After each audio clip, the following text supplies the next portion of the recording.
죽으시고 부활하셔서 우리의 주님이 되어주신 예수 그리스도, 오늘도 십자가에 흘리신 그 피가 가장 존귀하고 보배로운 피요, 가장 귀하신 예수님을 증명하고, 오늘도 부활이 우리를 하나님 앞에 의롭게 하시려고 아들을 죽으려 살리셨으니 우리의 의가 하나님 앞에 닿았음을 보여줬습니다. 이 시간에 예수의 죽으심과 부활이 전부가 되고 예수님의 인생의 전부가 되는 이 시간 되게 해 주시옵소서. 예수의 이름으로 기도했습니다. 아멘. 오늘은 찬양이 아주 옛날 몇십 년 된 찬양들을 부릅니다. 첫 곡은 근래 한 몇 년 됐는데 나머지 곡들은 2년이 넘어가는 곡들입니다.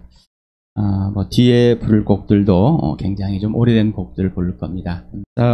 우리는 옛날에 불렀던 것을 추억팔이나 이런 것이 아니라, 또 옛날에 불렀던 것은 시대가 흘러가 버려서 새로운 것을 항상 접하고 싶어 합니다. 그런데 우리는 또 보면은 내가 옛날에 있던 것을 또 굉장히 버리지 못하고 그냥 구습을, 옛날의 습관들을 그대로 가지고 있습니다. 왜 그런지 모르겠습니다. 근데 왜 그런지는 분명하게 드러났습니다. 우리가 자기중심적인 자기 생각에 자기가 주인 돼서 왕 되어서 그렇게 살아왔기 때문입니다. 다시 말하면 하나님을 떠나서 하나님의 통치 아래에 있는 것이 아니라 자기의 통치 아래에 있기 때문입니다. 그리고 불순종의 자식들은 작용하는 영, 곧 마귀에 사로잡혀 있기 때문입니다. 바로 세상의 풍속을 따라서 그렇게 살고 있습니다. 갈피를 못 잡습니다.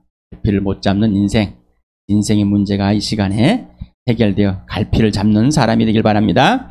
오늘도 베드로전서를 1장을 합니다. 17절에서부터 21절 하는데 지난번에 했던 1절에서 16절까지를 같이 읽겠습니다. 시작. 예수 그리스도의 사도인 베드로가 본도와 갈라디아와 갑바도기아와 아시아와 비두니아에 흩어져 사는 나그네들인 택하심을 입은 이들에게 이 편지를 씁니다.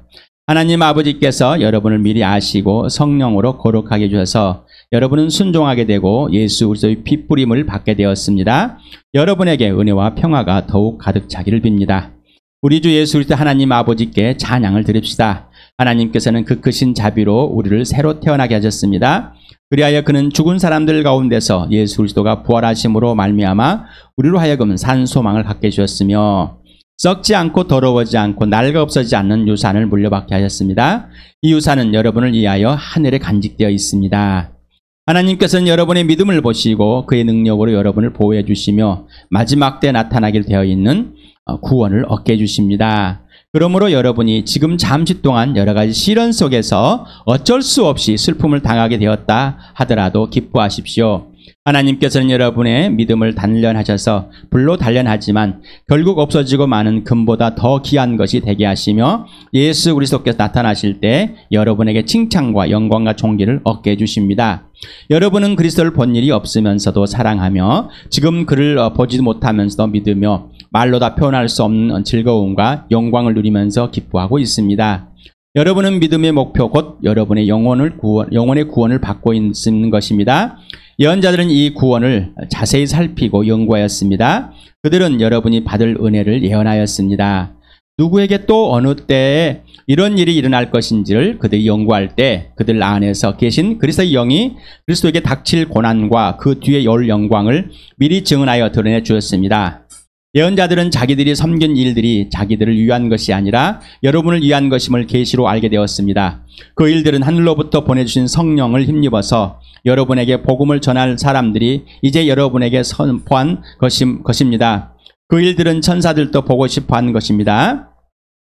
그러므로 여러분은 마음을 단단히 먹고 정신을 차려서 예수 그리스도께서 나타나실 때 여러분이 받을 은혜를 끝까지 바라보고 있으십시오. 순종하는 자녀로서 여러분은 전에 모르고 쫓았던 욕망을 따라 살지 말고 여러분을 불러주신 그 거룩하신 분을 따라 모든 행실을 거룩하게 하십시오. 성경에 기록하기를 내가 거룩하니 너희도 거룩하여라 하였습니다. 오늘 함께 누릴 이 말씀은 17절에서부터 21절입니다. 같이 읽겠습니다. 시작. 그리고 사람을 겉으로 판단하지 않으시고 각 사람의 행위대로 심판하신 분을 여러분이 아버지라고 부르고 있으니 여러분은 나그네 삶을 사는 동안 두려운 마음으로 살아가십시오. 여러분은 조상으로부터 물려받은 여러분의 헛된 생활 방식에서 해방되었습니다. 여러분도 아시지만 그것은 은이나 금과 같은 썩어 없을 것으로 된 것이 아니라 흠이 없고 티가 없는 어린 양의 피와 같은 그리스도의 귀한 피로 되었습니다. 하나님께서는 이 그리스도를 세상이 창조되기 전에 미리 아셨고 이 마지막 때 여러분을 위하여 나타나셨습니다. 여러분은 그리스도로 말미암아 하나님을 믿고 있습니다. 하나님은 그리스도를 죽은 사람들 가운데 살리시고 그의 영광을 주었습니다. 그래서 여러분의 믿음과 소망은 하나님을 향해 있습니다. 사람을 겉으로 판단하신 하나님, 그리고 각 사람의 행위대로 심판하신 분이다.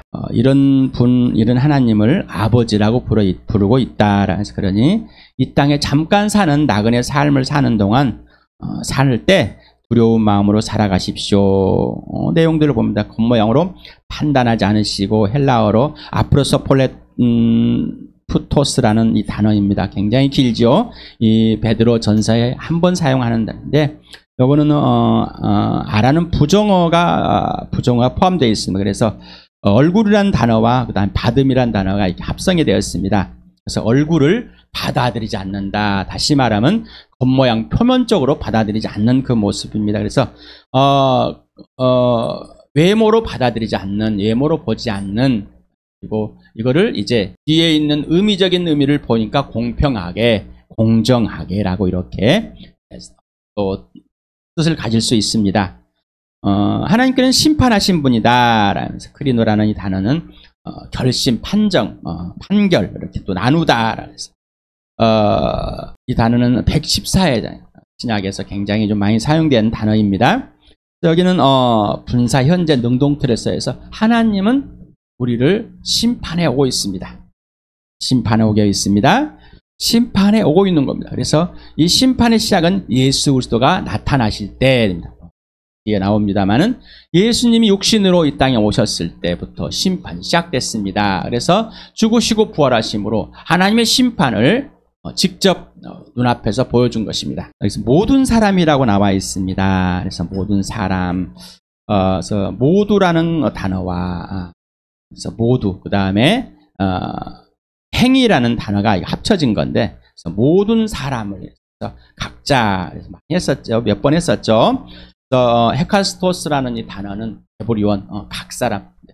한 사람 한 사람은 모두라는 것이죠. 그래서 단수로 쓰여 있습니다. 행위도 단수로 쓰여 있습니다. 그래서 각 사람마다 전체 공동체인데, 전체적 하나인데, 한 사람 한 사람 객체를 말합니다. 그래서 각 사람으로, 집단으로 온 것이 아니라 한 사람 한 사람마다 하나님께서 행위대로 심판하신다라는 것입니다. 그래서 오직 하나님만 공정과 공평과 공의와 정의이십니다. 하나님만 옳으십니다. 그래서 세상에는 공의와 정의가 없다고 그랬습니다. 아무리 찾아보려고 해도 어떤 정치인도 어떤 위인도 공의와 정의가 아닙니다. 그래서 하나님은 공의와 정의 자체이시다라고 말씀을 드렸습니다. 그 바로 예수 그리스도의 죽으심과 부활로 하나님만이 옳으시다는 거예요. 그래서 예수님도 공의와 정의 그리고 사랑 자체이시다라고 여러분에게 말씀을 드렸습니다. 제가 그런 것이 아니라 성경에 그렇게 성령께서 기록해 놓으셨고 또 사도들을 통해서 또 예언자를 통해서 미리 말씀하시고 사도를 통해서 그리고 그 모든 것을 예수를 통해서 다 증명하셨다는 것입니다. 신명기 30장 4절에 보면은 하나님은 반석하시는 일마다 하나님 반석이고 하시는 일마다 완전하고 그의 모든 길은 올곧다. 그는 거짓이 없고 진실하신 하나님이시다. 의로우시고 곱기만 하시다. 하나님 자체는 안전하신 분입니다. 하나님 자체는 공의이시고 정의이십니다. 항상 옳으십니다. 이거를 사람들은 반대하고 하나님을 옳으신다면은 정의라면은 이 땅에 정의가 실현된다면은 나쁜 사람들이 있을까? 이스라엘과 이슬람이 전쟁을 할까? 러시아가 북한과 남한이 이렇게 대립을 하고 있을까? 하나님은 공의와 정의를 실현하셨습니다. 지금 실현하고 계십니다. 그러나 이 모든 것이 한꺼번에 이제 심판을 받을 때였는데 바로 하나님의 아들이 오실 때 진짜로 이루어진다는 것, 진짜로 이루어진다는 것입니다. 여러분의 공포를 주려고 이렇게 하나님께 말씀을 드린 것이 아니라 이미 여러분은, 잊지 않은 여러분은 죽어 있습니다. 죽어 있습니다. 영적으로 죽어 있습니다.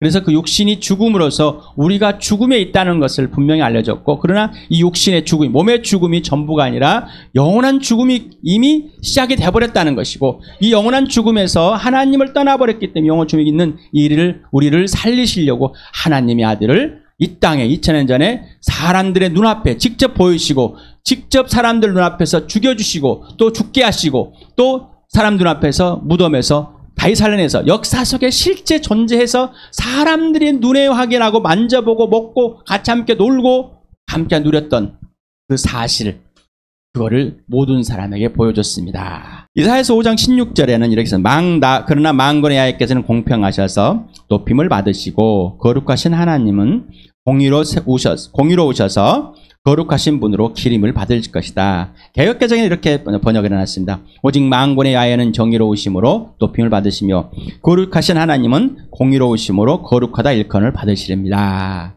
자, 정의이기 때문에 거룩합니다. 공의와 정의는 공의와 정의, 거룩, 공의와 정의, 사랑 항상 같이 있습니다. 공의와 사랑이 따로 있거나 공의와 거룩과 사랑이 분리되어 있다면 이거는 하나님이 아니십니다. 그리고 하나님 외에는 그럴 수가 없습니다. 예수는 우리의 범죄 때문에 죽임을 당하셨고 우리를 의롭게 하시려고 살아나셨습니다. 예수님이 죽으신 이유는 내 범죄, 내가 죄를 지었기 때문에, 하나님을 마음에 두기 싫어서 떠나버렸기 때문에, 그래서 그 모든 사실을 예수를 믿지 않으므로 우리가 죄인임을 분명하게 밝혀냈습니다. 그리고 하나님은 예수를 죽은 사람들을 살리신 이유는 우리를 하나님 앞에 옳다 하고 인정을 받기 위해서. 우리가 하나님 앞에 옳다 하는 것은 내 행위가 옳은 것이 아니라 예수 그리스도의 피로 덮어졌기 때문에 옳다는 것입니다. 그리고 이제 다시 예수를 통해서 새 피조물로 걸작품이 되었기 때문에 하나님이 지시하는 대로 신실한 그리고 선한 일을 하게 되기 때문에 우리는 하나님 앞에 항상 공의로운 자 앞에 서 있어서 하나님이 지시하는 대로 하기 때문에 옳은 자가 되는 겁니다. 옳은 행위를 하게 되는 겁니다. 그래서 하나님 앞에 심판을 섰을 때, 예수가 섰을 때 당당해지는 겁니다. 하나님은 모든 행위를 심판하신다. 선한 것이든 악한 것이든 모든 은밀한 일을 다 심판하신다라고 전도서 12장 14절에 이렇게 기록되어 있습니다. 고린도서 5장 10절에 보면은 우리는 모두 그리스도 심판대 앞에 나타나야 합니다. 그리하여 각 사람은 선한 일이든지 악한 일이든지 몸으로 행한 모든 일에 따라 마땅한 보응을 받아야 됩니다. 예수를 믿든 안 믿든 이미 믿지 않는 사람이 이미 죽었습니다. 자, 믿는 사람이 말합니다. 믿는 사람은 우리는 모두 그리스도의 심판대 앞에 나타나야 되는데 매일 매 순간마다 예수 심판 앞에 서길 바랍니다. 이 말은 예수님과 직접적인 관계 질서가 있고 예수님과 사귐이 있고 예수님께 순종하는 자, 예수님이 지시한 대로 예수님을 사랑함으로 신뢰함으로 이해하는 자가 되는 겁니다. 이 사람은 항상 예수님이 심판 때문에 서 있는 겁니다. 그러니 마지막 때 예수 앞에 심판에 서는 것은 당연한 것이죠. 또한 불신자도 모두가 심판에 예수 앞에 서 있게 됩니다. 그래서 죽은 자는 죽은 자로서, 산 자는 산 자로 사는 겁니다. 우리는 스스로 어떤 일들을 자기가 해놓고 자기가 잘했다고 착각합니다. 어떤 것은 스스로 해놓고 못했다고 착각합니다. 이건 내가 주인인 겁니다. 세상이 주인인 거고 세상이 판단하는 겁니다. 아무리 자기 스스로 의로워도 하나님이 하라는 대로 하지 않는다면은 의롭지 않은 사람입니다. 옳지 않은 사람이라는 거예요. 이 사람은 뭐요? 행위대로 하나님 앞에 심판대를 받을 수밖에 없다는 것이죠. 그러나 하나님께서는 우리에게 순종하는 자에게는 의의 면류관을, 생명의 면류관을 하나님께서 보상해 준다고 약속하였습니다. 사도행전 17장 31절 같이 읽겠습니다. 시작. 그것은 하나님께서 세계를 정의로 심판하실 날을 정해놓으셨기 때문입니다. 하나님께서는 자기가 정하신 사람을 내세워 심판할 터인데 그를 죽은 사람들 가운데 살리심으로 모든 사람에게 확신을 주셨습니다. 예수 그리스도를 죽은 사람들 살리심으로 모든 사람에게 확증을 줬습니다. 이 예수의 십자가 부활로 모든 사람에게 하나님께서 이 땅의 마지막에 하나님의 공의와 정의로 이 땅을 끝내버릴 것이라는 것을 약속하셨습니다. 그리고 선포하신 겁니다. 이 모든 것을 확증한 겁니다. 예수님을 죽은 사람들 가운데 살리심으로 모든 사람에게 증거가 된 겁니다. 여러분이 믿든지 안 믿든지 사실입니다. 내가 안 믿는다고 해서 부정이 되고 믿는다고 해서 긍정이 되는 것이 아니라 사실입니다. 그리고 실제입니다. 이것을 내가 받아들이는 것. 이 받아들이는 것은 정보를 그대로 받아들이는 것만 멈추는 것이 아니라 정보와 실제 예수님이 죽으시고 부활하심이 실제가 될 때 이 사실이 실제가 돼. 이 말씀이 사실인. 왜 지금 여기에서 성령께서 여러분에게 말씀하죠. 성경의 저자는 누구라고 그랬어요? 성령이라고. 성령이 직접 지금 여러분에게 말씀하고 계십니다. 2000년 전에 말씀하신 거예요. 지금도 동일한 말씀. 성령은 살아계시기 때문에, 영원하시기 때문이다. 그래서 2000년 전 창세전부인들이 말씀하신 것이 지금이나 예나 이후로도 변함이 없으십니다. 왜? 영원하시기 때문입니다. 영원하신 하나님이시기 때문입니다. 그래서 아버지라고 여러분은 부른다. 그래서 파테라, 그래서 에피칼레시 레이스데라는 칼레오라는 그 다음에 파테르라는 아버지. 그래서 심판하신 하나님을 뭐라고? 아버지라고 부른다고 처음 말씀을 드렸습니다. 그래서 아버지라고 부를 수 있는 이유는 무엇인가 여러분에게 수차례 말씀을 드렸습니다.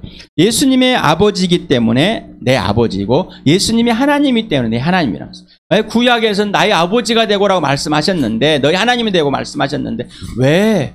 예수님이 이 땅에 오셨다 가심으로 그분이 나타나면서 구체적으로 하나님이 누구신지를 분명하게 설명했어요. 분명하게 보여줬습니다. 분명하게 만지겠습니다. 그러니 예수 그리스도의 하나님이 예수 그리스도의 아버지가 구체적으로 나의 하나님, 나의 아버지가 되는 것입니다. 그런데 무조건 교회당에 오면 아버지 하나님이라 부르기 때문에 누군지도 모르고 부르는 겁니다. 누군지도 모르고. 하나님이라 부를 때 누군지도 모르고 부르는 겁니다. 그냥 슬퍼서 부르고 재밌어서 부르고 즐거워서 부를 뿐입니다. 그러나 죽으시고 부활하신 예수, 구체적으로 이 땅에 오셨다가 죽으시고 유일무이하신 부활하신 예수님을 나의 하나님, 예수님이 나의 아버지라고 부른 그 특권을 나에게 주셨습니다. 왜? 예수님의 가족이기 때문입니다. 예수님의 동생들이기 때문입니다. 하나님의 자녀이기 때문입니다. 그러니 망령되이 부르지 말으라는 것, 함부로. 이 말은 두렵고 떨림으로 이스라엘 백성들처럼 야훼란 이름을 부르지 마, 아도나이라 불렀던 그런 잘못된 것이 아니라 구체적인 내 예수, 나의 예수의 하나님, 나의 예수의 아버지가 분명해야 된다는 것. 그러려면 나의 예수가 분명해야 되겠죠. 나의 예수가 분명하지 않은데 하나님이라 부른다는 종교적일 뿐입니다. 베드로전서 1장 3절에서 우리 주 예수 그리스도의 하나님 아버지께 찬양을 드립시다라고 우리 앞지금방도 좀 전에 읽었습니다. 처음에 할 때 주 우리 예수 그리스도의 아버지신 하나님이라고 순서대로 했다고 그랬죠. 이것을 우리 예수 그리스도의 아버지이신 하나님. 그래서 구체적으로 아버지고 하나님이 되심을, 하나님의 아들로서 아버지임을, 그리고 그 아버지가 하나님 아들의 하나님이심을 분명하고 구체적으로 설명을 했습니다. 에베소 1장 17절에서는 주 우리 예수 그리스도의 하나님이신 영광의 아버지라고 우리 에베소를 할 때 했습니다. 그리고 베드로전서 할 때도 또 다시 한번 설명을 드렸습니다. 왜 바울이나 베드로나 이렇게 구체적으로 우리 주 예수 그리스도의 하나님 아버지라고, 우리 주 예수 그리스도의 아버지에 되시는 하나님이라고 왜 이렇게 구체적으로 표현했을까라는 거죠. 바로 바울과 베드로의 예수, 바울과 베드로의 하나님, 구체적이기 때문입니다. 단순히 편지 속에 있는 문어체적인 것이 아니라 구체적인 것입니다. 인격적이라는 것입니다. 공의와 정의, 사랑, 거룩 항상 같이 있다고 그랬죠. 공의와 정의 자체이신 하나님은 심판의 주인이시다. 바로 예수 그리스도라고 그랬습니다. 사도행 10장 42절에 이 예수께서 우리에게 명하시기를 하나님께 자기를 살아있는 사람들과 죽은 사람들의 심판의 주로 정하신 것을 사람들에게 선포하라고 증언하셨습니다라고 베드로는 고넬료와 고넬료 집안 사람들을 설교하면서 복음을 전하면서 예수님이 이렇게 당신을 소개했습니다라고 이렇게 소개하고 있습니다. 하나님께서 예수님에게 심판의 주로 세우셨고 우리는 그 예수를 심판을 받아들였고 심판의 주로 소개하고 있다는 것입니다. 그래서 나그네로 있을 때, 나그네 삶으로 있을 때라는 것입니다. 두려움으로 살아가십시오라고 하는 나그네로 나그네로 거주하다. 파로이카네, 나그네란 우리 1장 2절에서 배웠죠. 파로이코스라는 있어 나그네. 근데 여기는 나그네로의 삶을 말하고 있습니다. 그래서 여기는 때가 있는데 크로노스는데 여기서는 하는 동안이라고 이렇게 했는데 때입니다. 때. 그래서 여기서 흐르는 시간보다는 그 시간 속에 담겨진 의미를 강조하겠다고 이렇게 주석서에 이렇게 지속하는 분들이 써놓은 것을 발췌해놨습니다. 그래서 흐르는 시간보다는 뭐요? 그 시간 속에 의미 있는 담겨. 그래서 어떤 때 일시적인 그 시간보다는 그렇게 사는 의미, 왜 나 그대로 살아야 되는 것인지를 설명하고 있다는 것이죠. 살아가다 몇 번 본 단어입니다. 뭐 이렇게 뒤집어 엎다, 머물다, 땅에서 잠시 사는, 텐트를 치고 여행을 떠날 때 사는 그런 삶을 두려움이라는 단어도 수없이 설명을 해드렸습니다. 또 모임 장소에서 공간에서도 계속해서 설명을 해드렸습니다. 두려움 포보스라는 경외와 또 공포 두 가지 양면을 갖고 있다고 그랬습니다. 하나는 경외라는 단어는 두려우면 하나님을 경외해서 두려워했다는 단어고, 또 자기 중심적으로 하나님을 떠나서 공포 속에 있다는 겁니다. 그래서 이 경외라는 이 우리나라의 사전에 보니까 존경하면서 두려워하다라고 써 있습니다. 공경하는데 너무 존경해서 그분을 앞에서 두려워 떨 수 있는 자, 다시 말하면 심판의 대상이 아니라 너무나 높기 때문에, 그래서 하나님을 높게 생각해야 되는데 하나님을 두려워하지 않기 때문에요, 내 자신이 두려운 거예요. 내가 어떻게 될까봐. 이게 바로 포비아입니다. 그래서 에베소 5장 21절을 통해서 여러분의 말씀을 들었고, 또 요한 1서를 할 때도 여러분의 말씀을 드렸고, 오늘도 한번 말씀을 드립니다. 여러분은 그리스도를 두려워하는 마음으로 포보스, 자, 서로 순종. 예수님을 두려워하지 않는다면서 우리는 지체들끼리 순종하지 않는다는 거예요. 절대 그럴 수 없다는 것이죠. 다시 말하면 예수님을 두려워 예수님께 순종하지 않는 자는 교회 공동체의 지체들 간에, 또 부부 간에, 부모와 자녀 간에 절대 순종할 수 있는 존재들이 아니라는, 왜? 죄인이기 때문에, 자기가 주인이기 때문에. 마태복음 10장 28절에도 한번 말씀을 드렸습니다. 오늘도 다시 한번 끄집어내서 여러 말씀을 드립니다. 같이 읽어보세요. 시작. 그리고 몸은 죽일지라도 영혼은 죽이지 못하는 이들을 두려워하지 말고 영혼도 몸도 둘 다 지옥에 던져서 멸망시킬 수 있는 분을 두려워하여라. 내가 두려움의 대상, 경외의 대상 누구라고요? 하나님 아버지. 그런데 사람은 뭐예요? 공포의 대상인 거예요. 앞에 두려운 것과 뒤에 두려운 건 다른 거예요. 사람은 내 육신을 죽이기 또 죽이기 때문에 사람이 공포의 대상이 되는 겁니다. 공포의 대상과 경외의 대상은 다르다는 것이죠. 여러분은 조상으로부터 물려받은 여러분의 헛된 생활 방식에서 해방이 되었습니다. 여러분 아시면 그것은 은이나 금과 같은 썩어질 것으로 된 것이 아니다.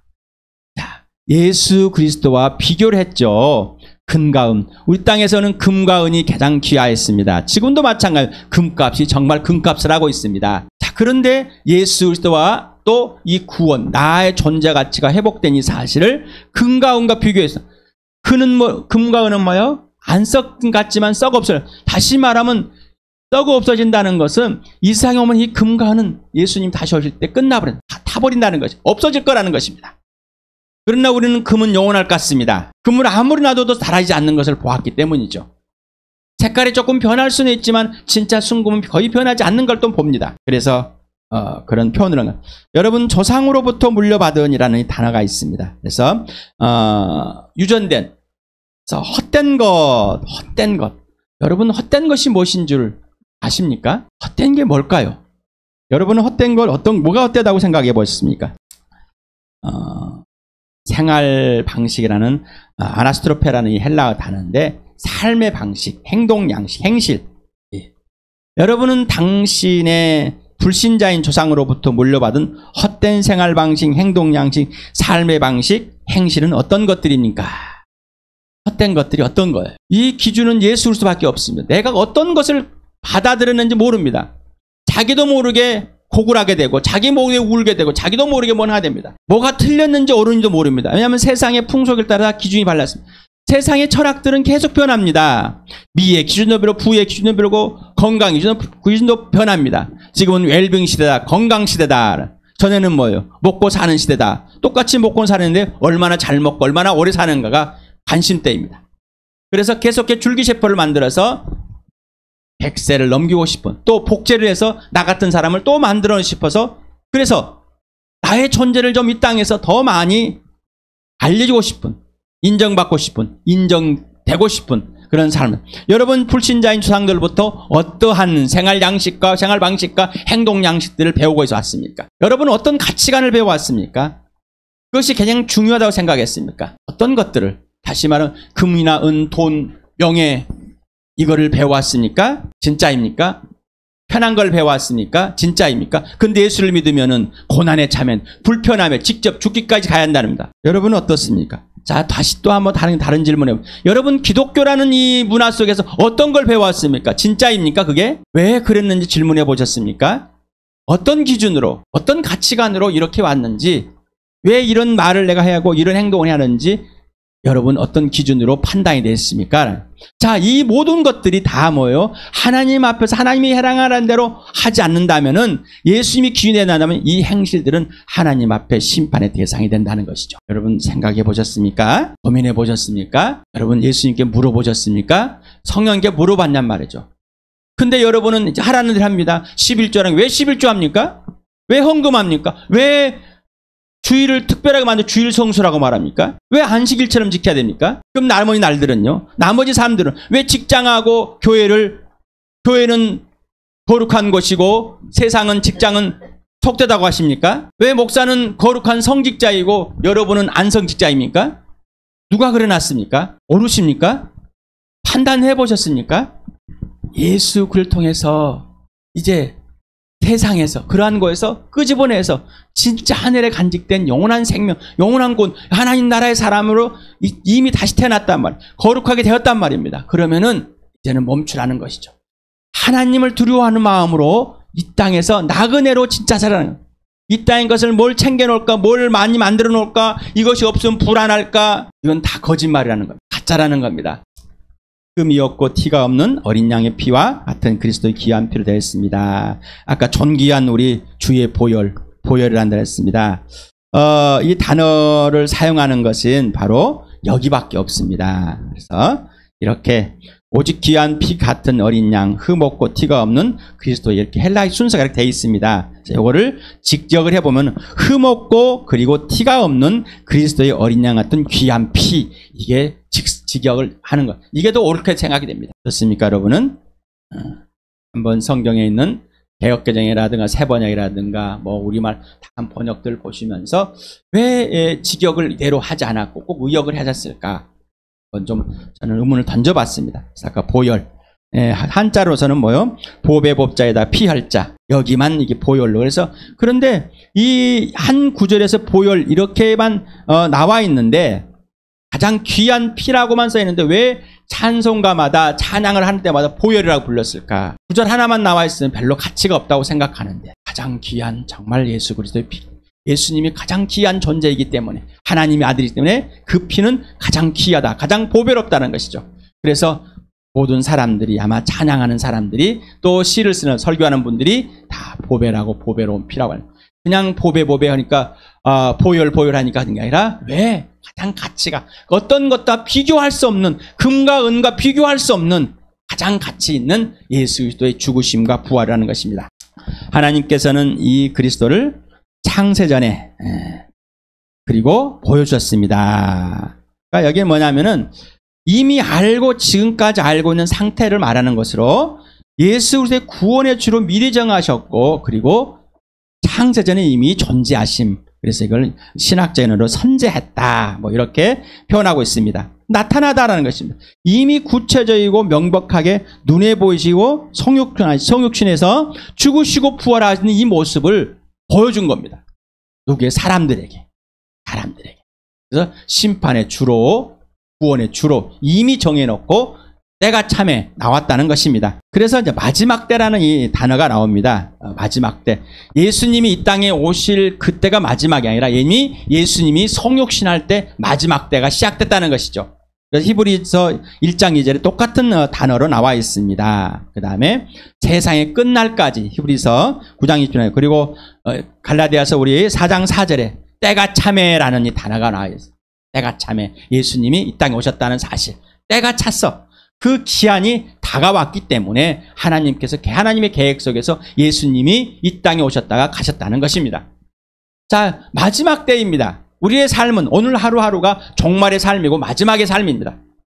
그 마지막 때 죽은 자 가운데서 예수님 살려내시고 마지막 때에 우리를 구원하신 겁니다. 죽음의 생명으로. 여러분의 구원이 진짜입니까? 하늘에 간직되어 있습니까? 여러분은 인생의 문제 해결되었습니까? 죽음의 생명으로 영원히 하나님과 화해되었습니까? 그리고 하나님과 관계에서 하나님이 지시하는 대로 살고 계십니까? 이게 마지막 때의 삶입니다. 그래서 여러분은 그리스도로 말미암아 하나님을 믿고 있습니다.